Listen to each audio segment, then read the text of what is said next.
सूर्य देव को भूल कर भी ना चढ़ाइए जल, वरना मनुष्य की आयु हो जाती है कम। राधे राधे दोस्तों। आज हम बात करेंगे सूर्य देव को जल चढ़ाने की सही विधि के बारे में।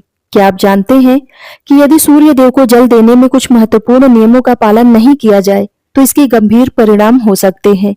भगवान श्री कृष्ण स्वयं नारद जी को एक पवित्र कथा के माध्यम से यह ज्ञान प्रदान करते हैं, जिससे न केवल हमारे प्रश्नों के उत्तर मिलते हैं, बल्कि हम समझ पाते हैं कि सूर्य उपासना हमारे जीवन में कितना बड़ा बदलाव ला सकती है।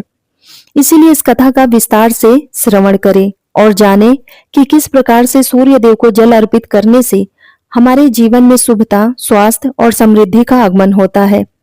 एक बार नारद जी भगवान श्री कृष्ण के पास गए और उनसे पूछा, हे प्रभु, सूर्य को जल अर्पित करने का क्या महत्व है और क्या इसे करने का कोई विशिष्ट लाभ है? तब भगवान श्री कृष्ण ने नारद की जिज्ञासा को समझते हुए कहा, हे देव ऋषि, सूर्य उपासना अत्यंत लाभकारी है। जो व्यक्ति नियमित रूप से सूर्य देव को जल चढ़ाता है, उसके जीवन में सकारात्मकता और शक्ति का संचार होता है। लेकिन सही विधि और भावना के बिना इस अनुष्ठान का पूर्ण लाभ नहीं मिलता है। उन्होंने आगे बताया कि यह कथा सुनने से भी 100 वर्षों तक सूर्य देव को जल देने के बराबर का फल प्राप्त होता है। भगवान श्री कृष्ण ने एक पवित्र कथा सुनाई, जो कि एक ब्राह्मण मनोहर और उसकी पत्नी मायावती की है। यह कथा मध्य देश की है, जहां मनोहर नाम का एक विद्वान ब्राह्मण अपनी पत्नी के साथ रहता था। यद्यपि उसके पास शास्त्र ज्ञान था, पर उसने कभी भी दान धर्म या सूर्य उपासना में रुचि नहीं दिखाई। वह केवल धन के लिए अपने ज्ञान का उपयोग करता था और स्वार्थी तथा अभिमानी स्वभाव का था। एक दिन जंगल में जाते समय एक विषैले सर्प ने उसे काट लिया और उसकी मृत्यु हो गई। मृत्यु के बाद यमराज ने उसे उसके कर्मों के अनुसार नरक में दंडित किया। कई वर्षों तक नरक में दंड भोगने के बाद मनोहर का पुनर्जन्म एक गरीब शूद्र के घर में हुआ। उसका जीवन अत्यंत दुखपूर्ण था। बड़ा होने पर उसका विवाह हो गया, परंतु संतान सुख नहीं मिला। कुछ समय के बाद उसे एक भयंकर त्वचा रोग हो गया, जिससे उसके शरीर पर जख्म हो गए। उसका जीवन अत्यंत दुखदायी था, लेकिन उसकी पत्नी ने अपने पति का साथ नहीं छोड़ा और उसे देवता के समान मानकर सेवा करती रही। एक दिन एक साधु उस शूद्र के घर पर आए। साधु की सेवा के उपरांत उसकी पत्नी ने अपने पति के स्वास्थ्य का वरदान मांगा। साधु ने कहा, तुम्हारे पति की यह दशा उसके पूर्व जन्म के कर्मों के कारण हुआ है, परंतु सूर्य उपासना से इसे बदला जा सकता है। साधु ने सूर्य को जल चढ़ाने और नित्य उपासना करने की विधि बताई। साधु के निर्देशों का पालन करते हुए उस शूद्र की पत्नी ने पूरी निष्ठा से सूर्य उपासना की और परिणाम स्वरूप उसका पति ठीक हो गया। सूर्य देव की कृपा से वह स्वस्थ और सुंदर हो गया तथा उसे धन और समृद्धि की प्राप्ति भी हुई। भगवान श्री कृष्ण ने नारद जी को बताया कि सूर्य उपासना के बिना जीवन में सकारात्मकता नहीं आती है। सूर्य देवता ऊर्जा, शक्ति और जीवन के कारक है। उनकी उपासना से आत्मबल बढ़ता है और शरीर स्वस्थ रहता है। यदि प्रतिदिन सुबह सूर्य देव को जल चढ़ाकर उनसे आशीर्वाद प्राप्त किया जाए तो व्यक्ति को मान सम्मान, स्वास्थ्य और समृद्धि की प्राप्ति होती है। भगवान श्री कृष्ण ने नारद मुनि को समझाया कि यदि सूर्य देव किसी कारणवश रुष्ट हो जाए तो उसके जीवन पर नकारात्मकता का प्रभाव पड़ता है। शास्त्रों के अनुसार सूर्य देव की उपेक्षा करने से व्यक्ति की बुद्धि और समझ नष्ट हो जाती है। उसे अपमान का सामना करना पड़ता है, उसकी प्रतिष्ठा का हस्र होता है और कई बार तो उसकी आंखों की रोशनी तक खोनी पड़ सकती है।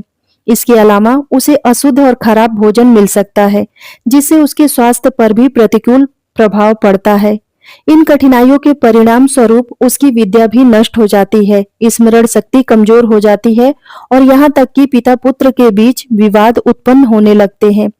सूर्य देव के रुष्ट होने पर व्यक्ति पर झूठे आरोप लग सकते हैं और अनजाने में ही वह कोई अपराध कर बैठता है। इसीलिए यह आवश्यक है कि व्यक्ति सूर्य देव को रुष्ट करने वाले किसी भी कार्य से बचे और नियमित रूप से सूर्य को जल चढ़ाकर उनका आशीर्वाद प्राप्त करे। सूर्य को जल अर्पित करने का अर्थ यह है कि भक्ति भाव से उन्हें अपनी श्रद्धा और सम्मान अर्पित करना। उसके लिए शुद्ध जल का प्रयोग किया जाता है और यह जल दोनों हाथों की अंजलि बनाकर या तांबे के पात्र में भरकर सूर्य देव को अर्पित किया जाता है। ध्यान रहे कि जल अर्पित करते समय दोनों हाथों की तर्जनी और अंगूठे को एक दूसरे से ना जोड़े। यदि हम इन उंगलियों को जोड़कर जल अर्पित करते हैं तो इसे राक्षसी मुद्रा माना जाता है, जो कि शुभ नहीं होता है। अतः दोनों हाथों के अंगूठे को अलग रखते हुए अंजलि में जल अर्पित करें। यदि आप तांबे के पात्र का प्रयोग कर रहे हैं तो उसे दोनों हाथों से पकड़कर ऊपर उठाएं और सर झुकाकर सूर्य देव को अर्घ्य दें। जल अर्पित करते समय यह ध्यान रखें कि सूर्य देव को जल सूर्योदय के समय ही अर्पित करना चाहिए। सूर्योदय के 2 घंटे बाद जल चढ़ाने का कोई औचित्य नहीं है। सूर्य को जल चढ़ाने के लिए तांबे के पात्र का प्रयोग करना अत्यधिक लाभकारी माना जाता है। तांबे को सूर्य का प्रिय धातु माना गया है और यह स्वास्थ्य के लिए भी लाभकारी होता है। यदि तांबे का पात्र उपलब्ध नहीं है तो शुद्ध जल का प्रयोग भी किया जा सकता है। जल में पवित्रता और शुद्धता बनाए रखने के लिए उसमें गंगा जल या किसी नदी का जल भी मिलाया जा सकता है। इसके अतिरिक्त जल में लाल चंदन, लाल फूल, अक्षत डालना भी शुभ माना गया है। जल अर्पित करते समय यदि आप इसमें थोड़ा सा घी, शहद, दूध या गुड़ मिलाते हैं तो यह और भी शुभ होता है। सुबह के समय जब सूर्य लालिमा लिए हुए है, उस समय जल अर्पित करना सर्वोत्तम फलदायी होता है। इस समय में सूर्य की उपासना करने से सूर्य देव जल्दी प्रसन्न होते हैं और व्यक्ति को अधिक लाभ मिलता है। यदि किसी व्यक्ति ने सूर्य को जल अर्पित करने का संकल्प लिया है तो उसे इसे हर स्थिति में निभाना चाहिए। अधूरे संकल्प से सूर्य देव रुष्ट हो सकते हैं, जो शुभ नहीं माना जाता है। जिस दिन तक का संकल्प लिया गया है उसे पूरा करना चाहिए। यदि किसी कारणवश जल अर्पित करने में असमर्थ है तो उस दिन 3 के बजाय 4 बार जल चढ़ाकर सूर्य देव से क्षमा मांग ले। इससे किसी प्रकार का दोष नहीं होता है।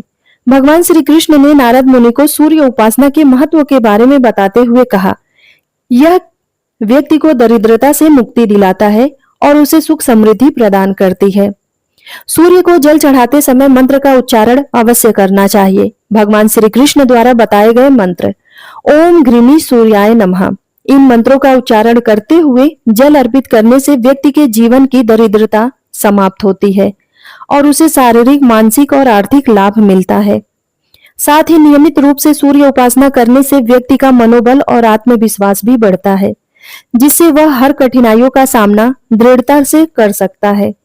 सूर्य उपासना के लिए सप्ताह में रविवार का दिन विशेष माना गया है। यह दिन सूर्य देव को समर्पित होता है और इस दिन उनकी उपासना करना अत्यंत शुभ माना जाता है। रविवार को सूर्य उपासना से व्यक्ति की कुंडली में सूर्य का शुभ प्रभाव बढ़ता है और उसके सभी कष्ट दूर होते हैं। इस दिन तांबे, गेहूं, गुड़, चंदन और पीले वस्त्र का दान करना भी विशेष लाभकारी माना गया है। अगर किसी कारणवश व्यक्ति शारीरिक रूप से अर्घ्य देने में असमर्थ है तो वह मानसिक रूप से भी सूर्य उपासना कर सकता है। इसे मानसिक पूजा कहा जाता है। सूर्य को अर्घ्य देने का मन में संकल्प करते हुए पूर्व दिशा की ओर मुख करके उनका ध्यान कर सकते हैं। ऐसा करने से भी व्यक्ति को सूर्य देव का आशीर्वाद मिलता है। सूर्य को जल चढ़ाने के लाभ। नंबर 1, आयु वृद्धि। नियमित सूर्य उपासना से जीवन में दीर्घायु प्राप्त होती है। नंबर 2, स्वास्थ्य लाभ। सूर्य की किरणों से प्राप्त ऊर्जा से शरीर का स्वास्थ्य सुधरता है और व्यक्ति रोगों से मुक्त रहता है। नंबर 3, मान सम्मान की प्राप्ति। समाज में मान सम्मान प्राप्त करने के लिए सूर्य उपासना लाभकारी होती है। नंबर 4, सकारात्मक और आत्मबल में वृद्धि। सूर्य की सकारात्मक ऊर्जा से मनोबल और आत्मविश्वास में वृद्धि होती है, जिससे व्यक्ति जीवन के संघर्षों का सामना कर सकता है। सूर्य उपासना के नियम और सावधानियां। भगवान श्री कृष्ण ने यह भी कहा कि सूर्य को जल चढ़ाते समय कुछ गलतियां नहीं करनी चाहिए। जैसे जल चढ़ाते समय गलत मंत्र का जाप नहीं करना चाहिए। बिना स्नान किए जल अर्पित करने से इसका विपरीत प्रभाव पड़ सकता है। केवल जल चढ़ाने से लाभ नहीं मिलता है, बल्कि विधि पूर्वक और मंत्र का पालन करना आवश्यक है। इस प्रकार हम कह सकते हैं कि सूर्य उपासना से न केवल हमारे जीवन में समृद्धि और स्वास्थ्य का संचार होता है, बल्कि यह हमारे आत्मबल और आत्मविश्वास और मन शांति का भी स्रोत है। यदि नियमित रूप से सही विधि का पालन करते हुए हम सूर्य को जल चढ़ाते हैं तो हमारे जीवन के हर पहलू में निखार आएगा और सूर्य देव का आशीर्वाद हमें जीवन के हर मोड़ पर मार्गदर्शन प्रदान करेगी।